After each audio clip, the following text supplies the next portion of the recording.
Eu coloquei a pistola atrás da cabeça dela e puxei o gatilho. Uma revelação chocante e perturbadora que só piora. Tentei desmembrá-la e colocá-la em recipientes. Funcionou. Horrível, traumático. Só de pensar nisso, ainda me assombra. Um assassino em série confessa os assassinatos de pelo menos 16 pessoas. E a única versão mencionava outras 11 pessoas no Novo México, não era? Vamos levar você para dentro da sala de interrogatório para ouvir o próprio assassino perturbado, Sean Lennon. Este é o Scandal da Law and Crime. Eu sou Sierra Gillespie.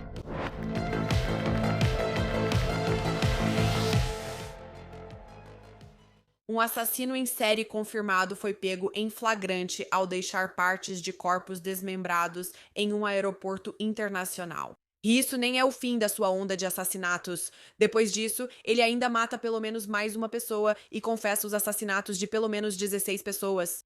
E a maneira como ele fala sobre tudo isso é arrepiante. Então eu tiro a vida dele. Ele é tão indiferente ao descrever o assassinato em si. E não é diferente quando fala sobre os detalhes chocantes do desmembramento. Eu coloquei essa caixa de brinquedos do Thomas, o trenzinho com tampa.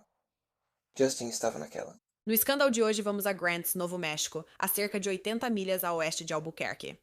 Em 2021, esse era o lar de Sean Lennon, que na época tinha 46 anos. Sean era um pai divorciado que ainda mantinha contato com sua ex-esposa Jennifer ou Jen Lennon, de 39 anos. Tiveram 3 filhos, 2 meninas de 7 e 6 anos e um menino de 4. É difícil apontar quando tudo começou a dar errado para o casal, mas piorou muito em janeiro de 2021.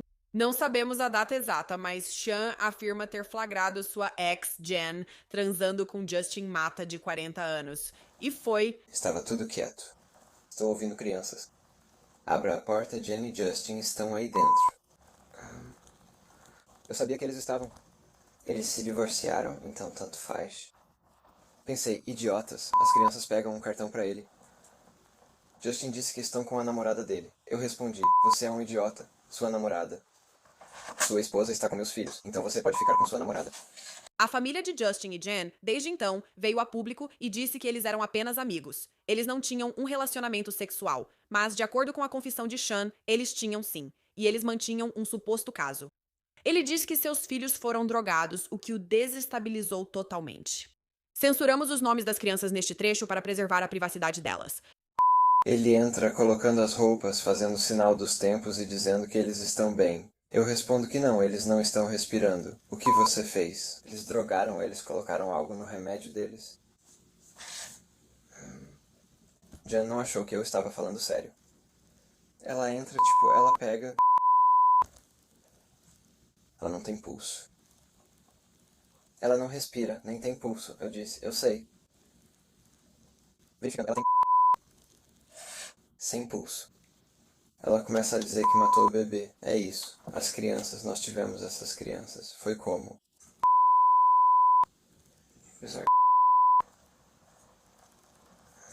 Justin saiu correndo do quarto e da casa. Amei. Agora só choramos e seguramos as crianças. A Jen, acho que ela vai ter uma overdose de heroína. Ela beija as crianças na testa, todas as 3. Vou ver. Isso tudo é da CNN.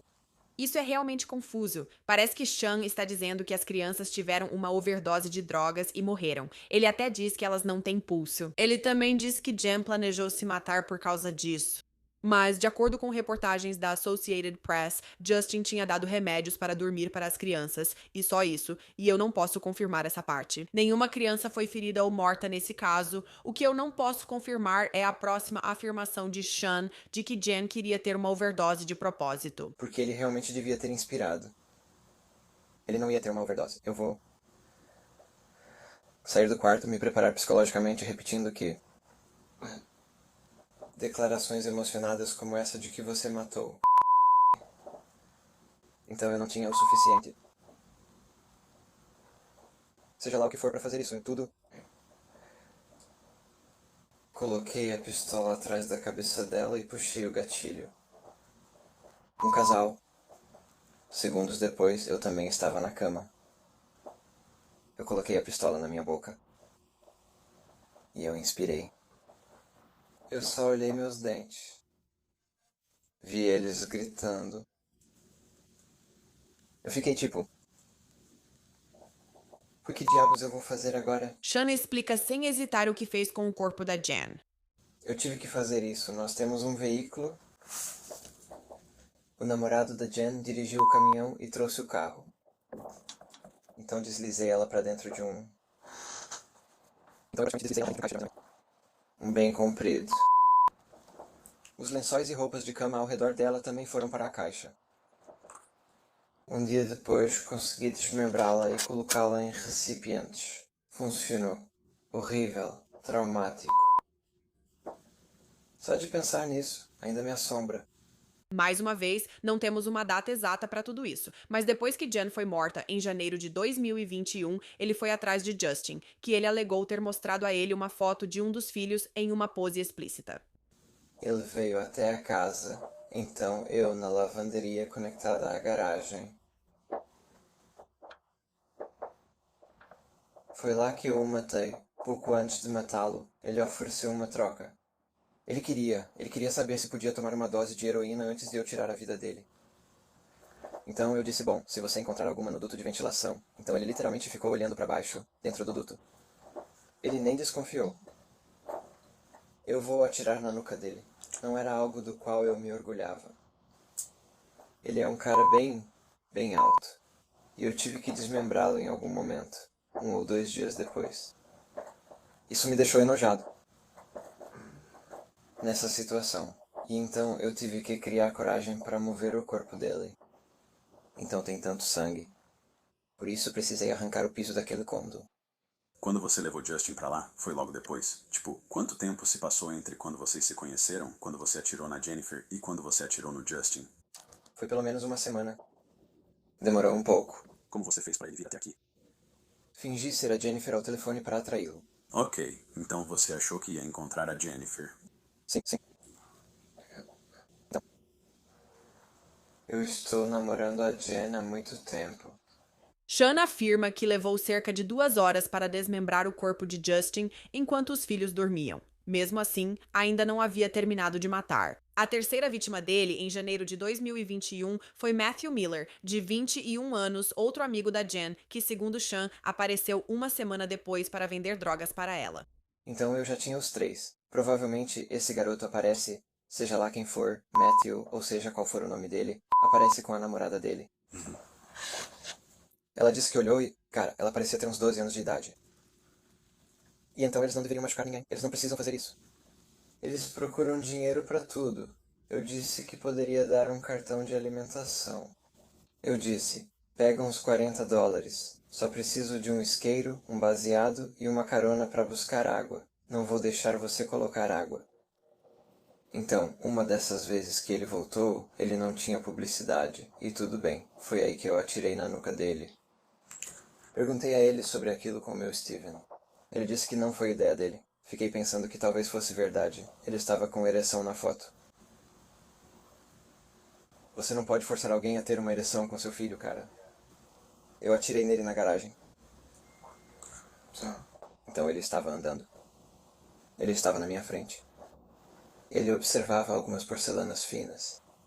Um dos hospitais ou algo assim. Voltando para dentro de casa. As crianças estavam no quarto dos fundos. Uma das portas estava trancada de qualquer forma. Parecia uma espécie de barricada. Ainda tem todas as coisas da mudança, então isso ainda precisa ser feito. Mas você sabe que está chegando. Dei um tiro na parte de trás da cabeça dele. Nojento. De novo, eu caí bem ali no chão.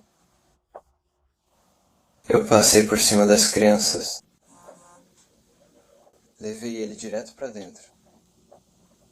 1 ou 2 dias para descobrir como colocá-lo em alguma coisa. É bem nojento. E você disse que Matthew foi baleado. Sim, Você fez algo mais com ele?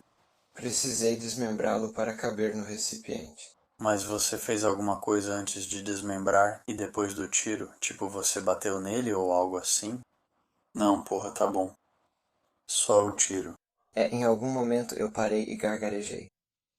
E acertei ele na cabeça com um martelo. Matthew?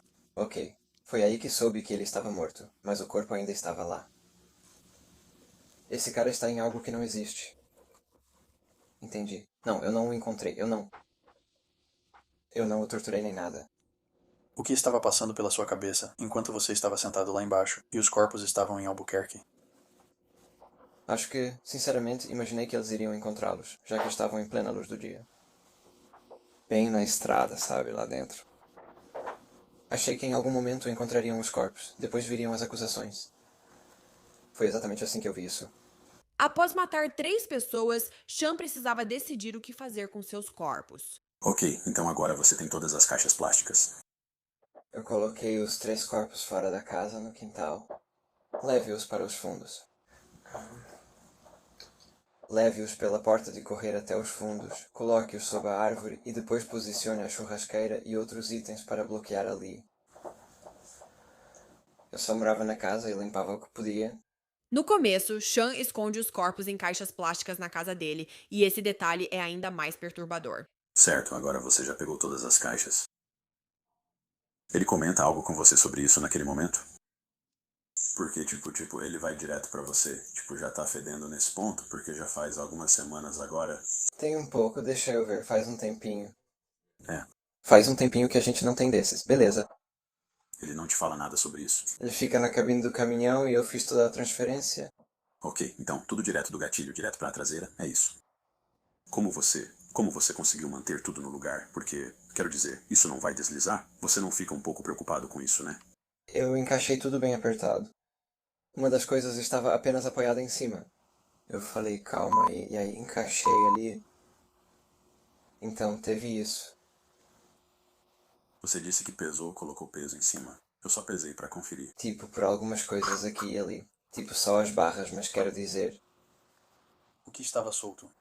só uma caixa. Na caixa organizadora. Você pode descrevê-los? Como uma caixa organizadora que você compra no Walmart, com aquela cor azul, meio clara, meio azulada, com aquelas alças pequenas que prendem na lateral. Não eram a maioria deles, era uma caixa de brinquedos. Eu mandei essa caixa de brinquedos, a caixa de brinquedos do Thomas, o trenzinho com a tampa. Justin estava naquela. As 3 vítimas foram dadas como desaparecidas em janeiro, mas ainda não há provas suficientes para a polícia prender Sean. Ficando inquieto, ele decide mover os corpos desmembrados novamente. E então, sabe, enquanto eu arrumo as coisas, pego algumas coisas para usar a caminhonete de um dos meus amigos, levo para o depósito, as crianças vão nos bancos da frente comigo e depois pego as coisas nos containers de armazenamento. E isso leva à 4ª vítima, Randall Apostolon, de 60 anos, que foi assassinado em fevereiro de 2021. Puxei ele bem ali. Nós brigamos. Eu matei ele no banco da frente. Ele estava no banco do motorista. Não consegui. Bati nele 2 ou 3 vezes com as mãos. Virei a chave para a posição desligada. E eu continuei. De dia, no mesmo dia, eu fui pego. Pessoas, não sei, acabaram vendo alguma coisa.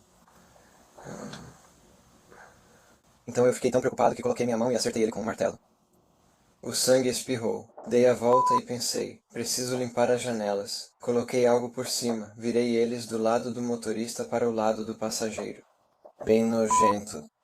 Acumulava debaixo do caminhão e saía pela porta lateral. Tentei limpar isso também. Posicione tudo na parte de trás do caminhão. E então mova o caminhão da parte de trás para a rua da frente, bem perto do Gibson. Então me diga. Isso pode soar como se fosse planejado por você. Por quê? Why? Por que você matou Randall? Tipo, qual foi o raciocínio? Ele ia me obrigar a tirar as coisas das pessoas. Ia tentar me pegar, mas ele poderia ficar com isso por mais $300. Tipo, sabe, me passar a perna e ficar com o dinheiro. Chegou a uma decisão. Você sabia o que tinha nos pacotinhos? Você sabia? Sim, eu sabia. O que te faz dizer isso? Estávamos na casa dele, vendo aquele negócio de quantos centímetros ou algo assim. Ele estava de um lado do caminhão e eu do outro. Ele disse que um era pequeno e agora está tocando no topo. Acho que a morte tem um cheiro que você não vai esquecer tão cedo.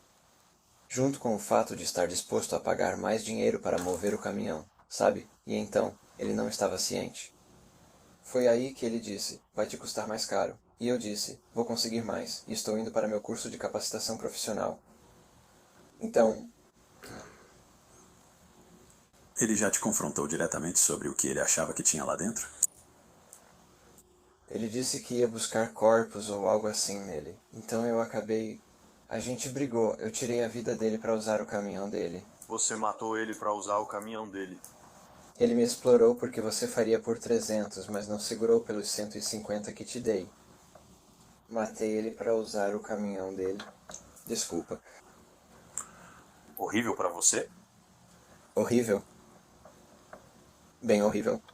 Enquanto isso, Sean ainda precisa pensar nos filhos dele. E sabe-se, eu já estava vivendo por um fio naquele momento, então eu precisava levar meus filhos de volta para casa, para um lugar seguro. Então continuei empacotando tudo. Nesse período, ainda provocava Justin Mata. Eu precisava de um patrocinador para a droga e fazia isso com meus filhos. Demorou cerca de uma semana. Então, o que Sean faz em seguida? Ele pega todos os corpos desmembrados e os deixa no Aeroporto Internacional de Albuquerque. Eu sabia que em algum momento eu seria pego e levar meus filhos de volta para casa. Peguei as crianças, coloquei à luz do dia e levei ao aeroporto no dia anterior. E eu os posicionei. Tudo estava igual. Garanta a segurança do veículo. Deixei os corpos. E então peguei acredito que foi um Uber. Fui para casa, direto para o estacionamento de carros. No dia seguinte nós fomos embora de avião. E estamos esperando no horário. De novo, em algum momento, eles encontrariam os corpos no aeroporto, dentro da caixa. Em 5 de março de 2021, os corpos desmembrados foram achados no aeroporto, mas já era tarde demais. Sean já está a caminho de cometer o próximo assassinato, desta vez em Nova Jersey. Isso aconteceu apenas alguns dias depois, em 8 de março de 2021. Sean afirma que a vítima, Michael Dabikovsky, de 66 anos, supostamente abusou dele quando Sean era criança. Você quer ir para casa? O último item da minha lista era o homem que abusou de mim na infância e meu irmão mais velho. Irmãos ou irmãs mais velhos, tanto faz. Acho que também fui abusado. Queria as fotos de volta, mas ele recusou, então comecei a bater nele. Ele não me deu as fotos. Eu tirei a vida dele. Então, eu coloquei isso em você. Fiz isso por muito tempo, agora volto para terminar as 10 lâminas. Lamento nunca ter feito isso pelo James. Sean finalmente é preso em 10 de março de 2021 no Missouri, dirigindo o carro do Michael. Ele é colocado sob custódia e é daí que vem essas entrevistas com a polícia. E de novo, eu sou meio que um cara direto comparado com alguns dos outros, sabe? Justin e todo mundo com o Randall. Como você se sentiu em relação a todo mundo? Foi horrível. Estou sentindo prazer nisso. É nojento. Não farei isso novamente. Nunca tive prazer em machucar ninguém. O que eu vi não faz sentido, mas... Enfim, a única vez que fiz isso foi quando senti que precisava. Então, não sei. Ele sempre foi justo e gentil com a Jen. A maioria das outras pessoas se aproveitaria. Fora das câmeras, Sean confessa ter assassinado outras 11 pessoas também, chegando a um total de 16 supostos assassinatos. A única vez que você mencionou 11 outras pessoas no Novo México foi lá em que parte? Os corpos deles estão, você sabe, ficam lembranças, entre outros. O que é... Ótimo. Leste e oeste de... Alguns deles foram jogados lá dentro. Alguns deles eu carreguei peguei o Navajo, joguei alguns lá dentro. Navajo? Navajo. Navajo. Os tubos de lava e tudo isso. Ok. E como você, indo direto ao ponto, como você matou aquelas pessoas? No final, quero dizer, eu não tinha uma pistola, um rifle ou qualquer coisa para ajudar. Então, com os 2 ou 3 primeiros houve uma briga. Um deles acabou sendo baleado com a própria arma. Havia 2 com uma faca da cozinha. E então, no final, uma pistola. Geralmente é a própria... Como você os levava até esses lugares e o que usava? Seus próprios veículos. Seus próprios veículos? Ou eu onde descrever como tudo isso aconteceu, já que Malpais é uma área grande. Certo? Então sim. Eu os colocava nos próprios veículos e pegava outro.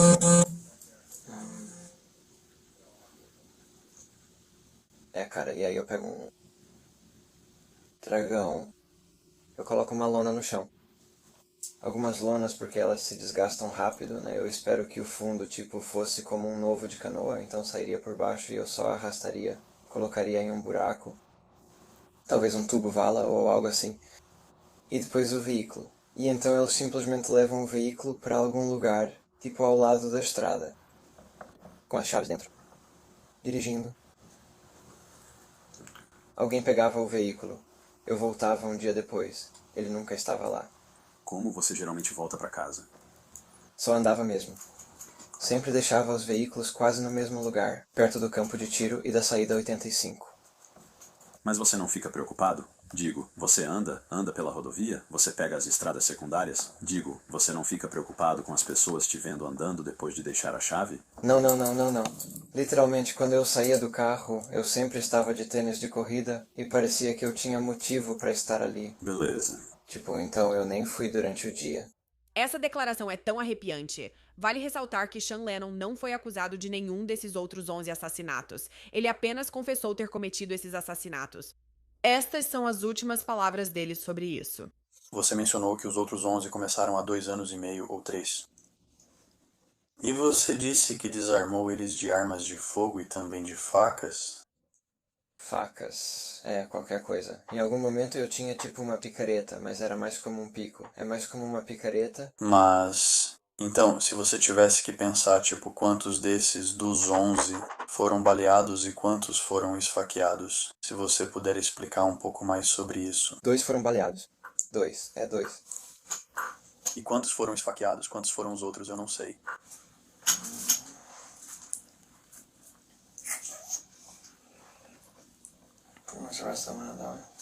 O resto deles, 9. Algo assim.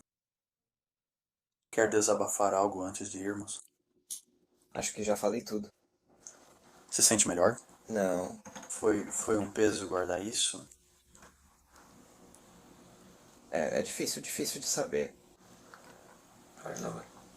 Em outubro de 2022, Sean se declarou culpado pelo assassinato de Michael Dabikovsky em Nova Jersey. Ele foi condenado a 35 anos de prisão antes de ser extraditado ao Novo México para responder a outras acusações.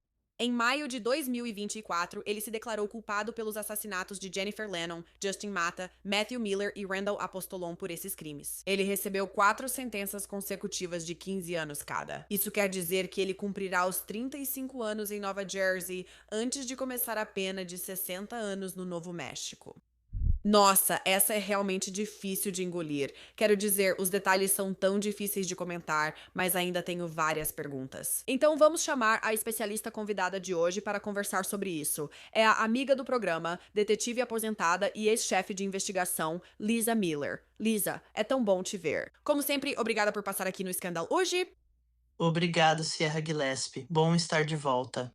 Como disse antes de gravarmos, adoro conversar com você pela sua experiência. Com um caso desses, preciso aproveitar sua experiência. Quero dizer, para começar, só o fato de haver um serial killer envolvido. Não é algo que você ouve falar todo dia. Quero dizer, o que faz alguém se tornar um serial killer?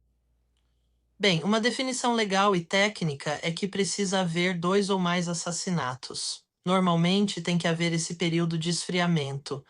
Nós temos, como nesse caso, locais diferentes. E também há um intervalo de dias entre os 3 primeiros assassinatos.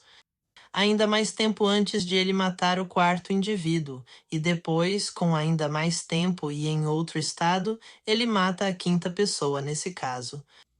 Sim, realmente existe. Eu diria que é como um período de esfriamento, já que o intervalo entre esses casos me chama muita atenção. Quando vemos um interrogatório, ele diz que não gostava de matar, mas depois continuou matando repetidas vezes após os 3 primeiros. Então, acho que podemos falar sobre isso. O fato disso ter acontecido ao longo de um certo tempo. Quero dizer, por que demorou tanto para os investigadores identificarem esse cara? Bem, existem alguns desafios quando você está montando um caso como esse. E um dos principais desafios nesse caso específico é o fato de que nenhum corpo foi encontrado no início. Então a polícia já estava de olho no Sr. Lennon. Eles realmente até o chamaram e começaram a fazer algumas perguntas sobre o desaparecimento, porque no momento em que a polícia estava lidando com Lennon, eles tinham 3 pessoas desaparecidas. Essas pessoas haviam sido dadas como desaparecidas. Um veículo foi encontrado abandonado pertencente a uma das vítimas. Mas suspeitar que houve um assassinato e atingir do ponto de vista legal o ônus da prova exigido até mesmo para efetuar uma pra são 2 coisas diferentes. Então, a polícia, em um caso de homicídio sem corpo, que era o que eles suspeitavam ter nos estágios iniciais, teve que trabalhar com cuidado e é difícil reunir as provas necessárias. Eu acho que você está certa aqui, porque nós, como espectadores que estamos apenas consumindo conteúdo de true crime, pensamos: ok, espera, essas pessoas estão desaparecidas. Parece que esse cara é o responsável. Parece que provavelmente elas foram mortas. Por que não há prisões? Mas, como você disse, os investigadores, detetives, quem quer que esteja cuidando desse caso, precisam garantir que estão seguindo o protocolo, porque queremos ter certeza de que todas as provas coletadas possam ser usadas depois no tribunal, o que felizmente vimos acontecer nesse caso. Eles querem monitorar esse cara, mas coletar provas legalmente, informá-lo de seus direitos se forem falar com ele e essas coisas. Obrigada por apontar isso, pois às vezes sou impaciente e quero resolver logo, mas no tribunal precisamos garantir que tudo esteja certo. Então, o próximo passo, onde eu acho que os investigadores estão com o primeiro conjunto de pistas realmente importantes, é no aeroporto de todos os lugares, não é onde você esperaria encontrar isso. Ok, pode me contar suas primeiras reações ao ver esses corpos desmembrados no aeroporto? Na hora, isso é uma descoberta chocante, certo? No entanto, quando olhamos para isso de longe, na verdade não é um lugar ruim para guardar alguns corpos. Se você está pensando em onde descartar corpos, esse era um grande desafio, e isso é uma das coisas mais interessantes para mim. Uma das coisas mais interessantes neste caso é a ocultação, os desafios logísticos e os esforços que Lennon fez para esconder esses corpos, mas ele finalmente encontrou o lugar. Ele colocou recipientes com alguns corpos desmembrados em um caminhão. A última pessoa que ele matou no Novo México, ele colocou esse corpo no caminhão daquele senhor. Ele o deixou em um aeroporto onde as pessoas estacionam por longos períodos. Há muita movimentação. As pessoas não ficam necessariamente perto dos veículos. Elas estão apressadas indo para os ônibus para pegar o próximo voo. Isso lhe deu algum tempo, e esse tempo permitiu que ele deixasse o estado. E sabe o que é tão triste sobre tudo isso? Ele conseguiu ir embora. Ele voou para Nova Jersey. E depois disso, houve outro assassinato em Nova Jersey. Esse cara parece imparável. Mas antes de falar de Nova Jersey, preciso voltar ao Novo México, porque há algo nesse caso que não consigo superar. Ao ver a manchete de assassino em série, quis cobrir o caso. Quero entender por que alguém é chamado de assassino em série e, sinceramente, cumprir esses requisitos é impressionante. Esse é o primeiro ponto. Segundo, sempre que falamos sobre desmembramento, para mim pessoalmente, acho que isso adiciona um nível de depravação ao caso, porque matar alguém, eu nem sei. Eu não consigo imaginar fazer isso. Depois que a pessoa morre, desmembrar o corpo, como ele fez com várias, só a logística disso já é absurda. Vamos falar sobre isso. É um trabalho difícil e exaustivo ter que colocar corpos em caixas e transportá-los. O que você acha dessa parte? Bem, muitas vezes é isso mesmo. A gente olha para isso, vê o quão grotesco é, sabe, a brutalidade de cortar um corpo. No entanto, precisamos pensar nisso de uma forma um pouco diferente. A TV mostra pra gente que, sabe, existe um certo nível de depravação, tem um elemento psicológico no desmembramento. No entanto, às vezes não é necessariamente um motivo psicológico. É, como mencionei antes, um motivo logístico. Talvez estejam tentando atrasar a identificação dos corpos. Eles precisam mover e esconder esses corpos. É um problema. E foi isso que aconteceu neste caso. Temos o primeiro assassinato, um homicídio doméstico, se preferir. E então temos um assassinato reativo. Ele teve que se livrar da amiga da ex-esposa. Então ele mata essa pessoa. Esse é o assassinato relacional. E agora ele está com esses 3 corpos porque ele atrai outra amiga, o terceiro assassinato. Pra lá. Então agora ele tem 3 corpos. O que fazer com eles, né? Esse é um problema de verdade. E lembre-se, há crianças envolvidas nesse caso também. Esses dois, os Lennons, tinham 3 filhos juntos. Então ele precisa fazer algo com esses corpos. Isso se torna um problema que ele está tentando resolver. E toda vez que ele tenta resolver um problema nesse caso, ele acaba criando mais problemas, mais testemunhas, mais evidências. Você está certa, isso levou ao quarto assassinato, pois ele matou as 3 pessoas em sequência, o inicial e 2 reativos. Depois, ele conhece um quarto homem que o ajuda com o armazenamento, o caminhão e a mudança das caixas. E quando parece que esse homem, Randall, era o nome dele, meio que desconfia de tudo, ele mata esse cara também. Então são 4.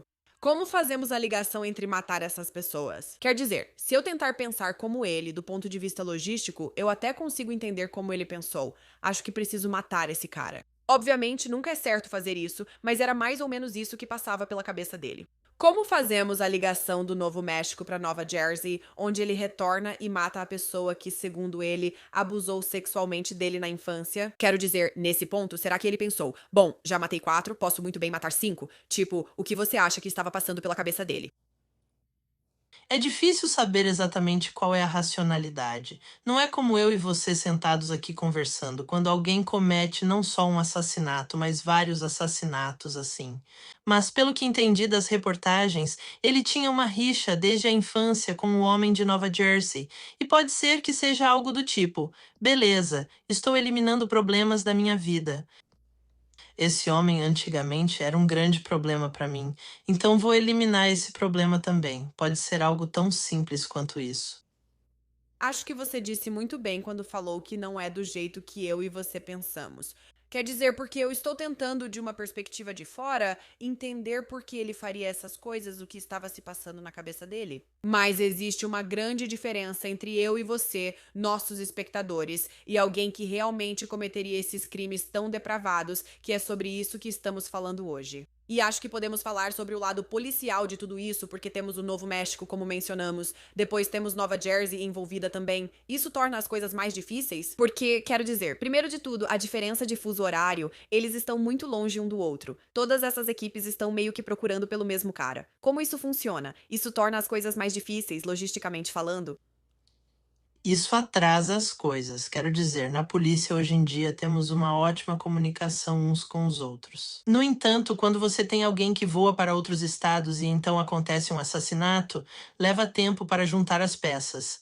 Levou tempo para Nova Jersey, quando começaram a investigar o assassinato que aconteceu lá, e entender quem poderia ser o suspeito. Quando identificam um suspeito, avisam as autoridades do Novo México. Vocês conhecem esse cara? Eles dizem: sim, conhecemos e estamos procurando por ele. Sabe onde está? Então, há alguns desafios com a logística, mas a comunicação também pode ser um desafio, e isso atrasa as coisas. E como vemos neste caso, atrasou um pouco as coisas. No entanto, no final, a polícia acaba pegando o bandido.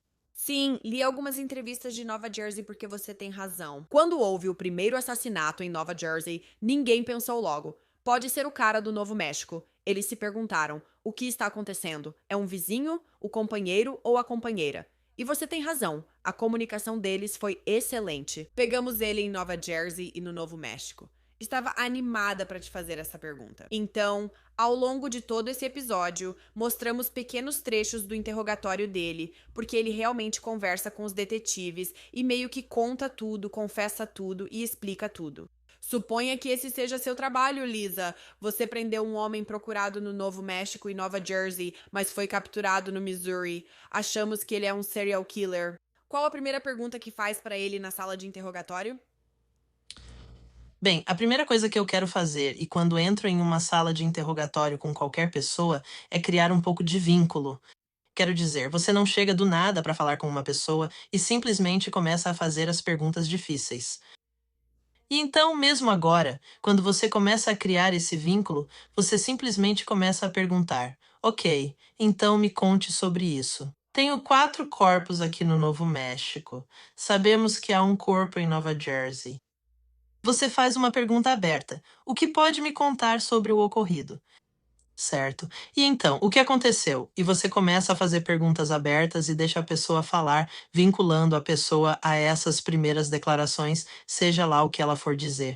E então você rebate se houver coisas que eles dizem que não batem com os fatos. Você rebate, mas você quer continuar, na verdade, por mais interessante ou até louco que pareça ao público, você quer ter uma conversa, não é aquele velho negócio de, sabe, você me diz o que fez, eu sei o que você fez, blá blá blá. Não é uma conversa muito pesada. É mais uma conversa mesmo. E eu só conversei com um serial killer em toda a minha carreira.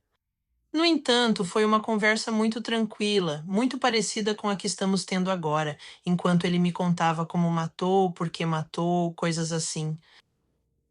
Preciso te perguntar mais sobre isso, porque se eu estivesse sentada diante de um serial killer conhecido, acho que minha mente talvez ficasse em branco. Eu sou conhecida por conversar e fazer perguntas, eu poderia ficar, tipo, de repente, pela primeira vez, sem palavras. E eu acho que fico me perguntando, quando você está nessa situação, como é que se sente? Quero dizer, você julga essa pessoa? Você tenta separar e compartimentalizar para fazer seu trabalho e descobrir os fatos? O que passa pela sua cabeça, pessoalmente? Não, não é uma postura julgadora. Se você está sentado em frente a qualquer infrator, seja um assassino ou qualquer outro tipo de infrator, se eles sentirem que você está ali julgando eles, essa é uma maneira muito rápida de fazê-lo se fechar. Você deixa sua curiosidade e seu profissionalismo assumirem. Você sabe as perguntas que precisa fazer. A essa altura, quando você está sentado do outro lado da mesa com o bandido, você já conhece os fatos do seu caso. Então você só quer envolvê-los, quer ver o que eles vão dizer. E com seu profissionalismo, você teria todas as perguntas certas. Isso vem naturalmente para você. Como disse, neste ponto você conhece seu caso e os fatos, sabe do que precisa. Então você pede educadamente. Você realmente existem momentos para ser assertivo e firme em uma entrevista. Mas se você for muito duro, muito ameaçador, aqui está uma realidade que muita gente não pensa. Um juiz pode descartar algumas dessas declarações se você for muito ameaçador por causa da questão da coação. Eles podem considerar que você pressionou demais e que a pessoa já não se sentia mais livre. Você está violando os direitos deles. Mas o tom de conversa que aprendi no início da minha carreira consegue muito mais do infrator do que aquele interrogatório de pressão. É, Você está certa, pois foi o que combinamos. Queremos garantir que todas as provas possam ser usadas no tribunal. Então não queremos que pareça que a confissão dele foi dada sob coação ou constrangimento, como você mencionou. E vimos isso. Vou dar crédito aos investigadores neste caso. Eles foram muito assim. Ok, e então o que aconteceu? Eles conduziram tudo com curiosidade. E quero dizer, eles estavam perguntando: você está certa? Todas as perguntas que a gente gostaria de fazer, sem julgamento, mas meio que assim: espera, por que você fez isso? Ou, na prática, como você conseguiu isso? No Walmart? Foi na Target? O que você fez? Reunindo todos os fatos, foi isso que resultou na condenação neste caso. Ele se declarou culpado em Nova Jersey e Novo México, então felizmente houve alguma forma de justiça. Acho que essa é minha última pergunta sobre o caso. 5 pessoas foram mortas por um único homem, o que é difícil de aceitar. Você acha que houve alguma forma de justiça nesse caso? uh, sabe, justiça é algo difícil, né? Se você perde alguém que ama, e nesse caso, 5 pessoas perderam alguém que amavam, com quem se importavam e que era importante na vida de várias pessoas. Então, sabe, você pode fazer a grande pergunta: o que é justiça e será que alguma quantidade de anos na prisão algum dia é suficiente? Mas aí você precisa olhar para isso de forma um pouco mais distante e também do ponto de vista legal. No Novo México, na época em que esse caso foi julgado, homicídio em segundo grau, após uma acusação inicial de homicídio em primeiro grau, é muito. É comum uma acusação de homicídio em primeiro grau ser reduzida para segundo grau. Mas homicídio em segundo grau só tinha uma pena de 15 anos de prisão no Novo México na época desse caso. A sentença aumentou um pouco agora, mas o juiz fez uma coisa, e os juízes nem sempre fazem isso, mas ele fez essas sentenças. Os 4 homicídios no Novo México tiveram penas aplicadas de forma consecutiva. Então isso resultou na sentença de 60 anos no Novo México. E aí, Nova Jersey tem uma coisa especial, onde você sabe, crimes violentos, eles não reduzem muito essas sentenças. Não é igual aos 50%, como acontece em alguns estados. Então, ele está cumprindo uma pena bem longa em Nova Jersey. Além disso, aqui está o que precisamos considerar quando olhamos para isso. Julgamento. O julgamento não é garantido. E veredictos do júri também não são garantidos. E estamos vendo, sabe, como o caso lá nas Carolinas com Murdoch, certo? Eles conseguiram um veredicto de culpa e agora vão ter que passar por isso de novo. Então, veredictos de julgamentos não são garantidos. E quando você tem alguém entrando e se declarando culpado, e você tem uma sentença garantida onde essa pessoa vai cumprir pena, existe uma forma de justiça nisso. Pode não ser tão longa quanto achamos que alguém merece, mas as pessoas não precisam testemunhar no julgamento. Você não perde testemunhas, você não perde provas.